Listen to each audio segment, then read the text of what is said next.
నేడు 80వ స్వాతంత్ర దినోత్సవం పురస్కరించుకుని స్థానిక తెలుగుదేశం పార్టీ జిల్లా కార్యాలయంలో నెల్లూరు జిల్లా పార్లమెంట్ అధ్యక్షులు బీద రవిచంద్ర గారు, జిల్లా ప్రధాన కార్యదర్శి చేజర్ల వెంకటేశ్వర్లు ఆధ్వర్యంలో జెండా వందన కార్యక్రమం ఘనంగా నిర్వహించారు. ఈ సందర్భంగా వారు మాట్లాడుతూ స్వాతంత్ర్యం కోసం పోరాడిన దేశభక్తులను త్యాగాలను కొనియాడారు. దేశంలో ప్రతి పౌరుడు దేశం కోసం, దేశ అభివృద్ధి కోసం తమ వంతు కృషి చేయాలని, ప్రతి ఒక్కరూ గుండెల్లో దేశభక్తిని పెంపొందించుకోవాలని వారు తెలియజేశారు.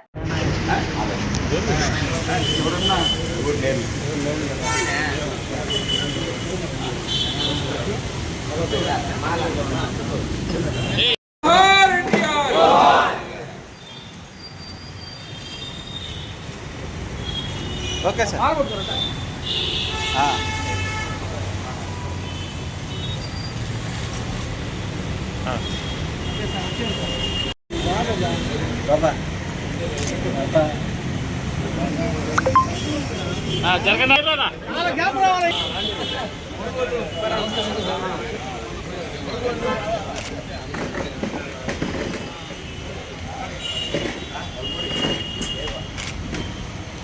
బాబు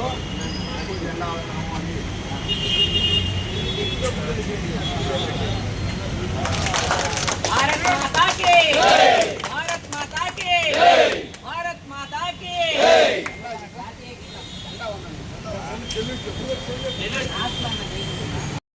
जलवंगा विंध्य हिमाचल यमुना गंगा उच्छल जलसितरंगा तव शुभ नामे जागे तव शुभ आशीष मागे जागे तव जय गाथा जन गण मंगलदायक जय हे भारत भाग्य विधाता जय हे जय हे जय हे जय जय जय जय हे जय हे ఇక్కడ బండి పెట్టింది.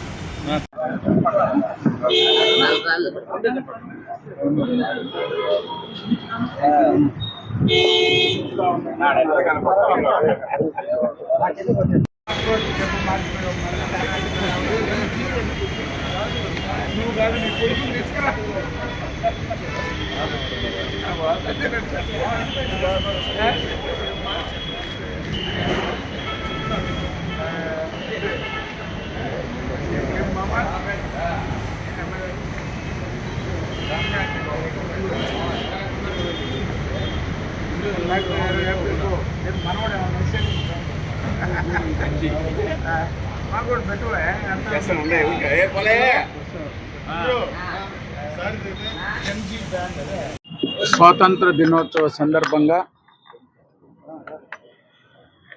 ఈనాడు ఎందరో మహనీయుల త్యాగ ఫలితం పోరాటం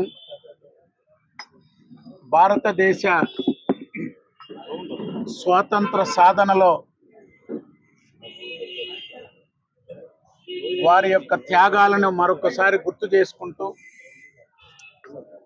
వారు సాధించినటువంటి స్వాతంత్రాన్ని, స్వేచ్ఛ వాయువుల్ని అంబేద్కర్ గారి రాజ్యాంగంతో ప్రజాస్వామ్య పరిపాలనలో ఎన్నో అభివృద్ధి చేసుకున్నటువంటి మనం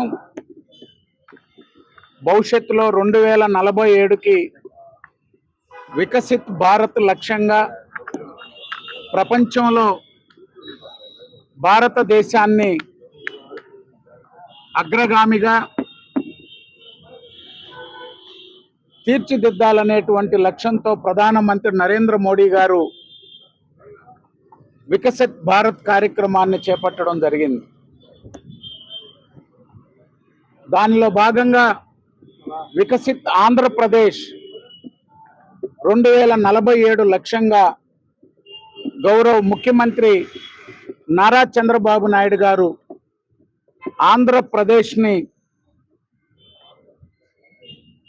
ప్రపంచంతో పోటీ పడేటువంటి విధంగా తీర్చిదిద్దాలని, భారతదేశంలో ఒక అగ్రగామి రాష్ట్రంగా తీర్చిదిద్దాలనేటువంటి లక్ష్యంతో ఈనాడు ముఖ్యమంత్రి నారా చంద్రబాబు నాయుడు గారు కానీ, ఉప ముఖ్యమంత్రి పవన్ కళ్యాణ్ గారు కానీ, యువనేత నారా లోకేష్ గారు ప్రధానమంత్రి నరేంద్ర మోడీ గారి సహకారంతో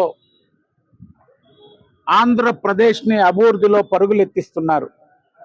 మనందరం వికసిత్ భారత్ లక్ష్యంగా